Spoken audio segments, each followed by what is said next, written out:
This is my favorite park I like to go to. It's near where I live, and I'm just pretty devastated right now. Look at all the trees that are missing. You know, they've obviously cleared them out, and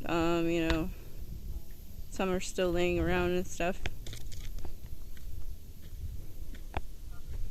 All along the sides here of the path